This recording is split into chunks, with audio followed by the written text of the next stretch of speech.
anam du ñu war a waaw sëñ Bass li mu wax yëpp dafa complet parce que dafa wax ne nguur mënoo ko wut ci ay nguur mënoo ko yore si ay mooy thème bi nga xamante ne mooy thème bu jàmm bi nga xamante ni moom lañ def tey muy màggal Sëriñ Mountakha li mu war a wax yëpp wax na ko woote ñëpp si jàmm ak dal wax na aussi tamit économie gu réew mi fan la wax nit ñi ko yore fan lañ ko war a mën a yóbbu mooy yemale ñëpp boole ñëpp wax na si problème inondation yi wax na si problème ndox manqué yooyu yëpp wax na ko mais joxe na ay misaal parce que Cheikh Ahmadou Bamba Khadimu Rasuul tey li dëkk bi dund moom jaaroon na si wax na aussi tamit muñ wax na tamit koo xamante ni da nga am maanaam ay jafe-jafe nan nga war a maanaam muñe loolu wax na ku tegu natt tamit nan ko mën a mën ndax Sëñ Tuubaa natt yu ñu ko tegoon muñ googu noonu moo tax ak suñu accident wax na si aussi tamit li nga xamante ni mooy ñu ko jiit woon nekk ay yoon salaal ay yoon bi leen tegee natt yi kon yaakaar naa réew bu fekkente ni tey da nga koy yore wala nga bëgg koo yore dafa am noo war a doxale pour que maanaam ñi la ko war a jox ak ñi la ko jox mën a am xel mu dal ñu nag amul Sëñ Tuubaa ñun ay taalibe Sëñ Tuubaa la message bi dégg nañ ko te daan ko jëfe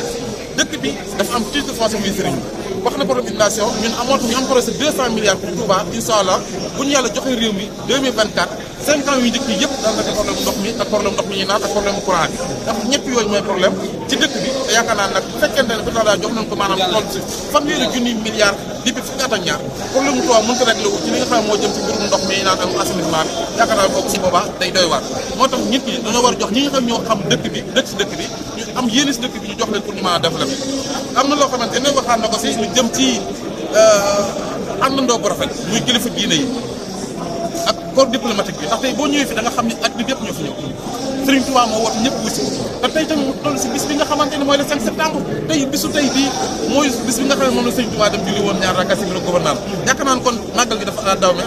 xéewal yi bari na tey ku ne gis na ni tey yokk bu mu yokk lu mat 5 millions 6 millions personnes daje na fi kooku nag war ngaa mën a jël ay matuwaay pour en cas ëllëg lu mel ni si manque ay ndox ak inondation bi mu war a bañ a amati en tout cas ñu ngi leen remercier aussi yéen presse bi ndax wane ngeen lépp loo xamante ni mooy jaar-jaaru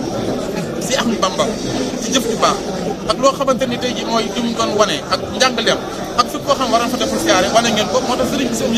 yëkkati baatam sant leen ñi presse bi gërëm leen ndax bu ngeen ko wane wutoon ñu si baatam nga xam maa ngi si bëri ñëwuñu jërëjëf wasalaam voilà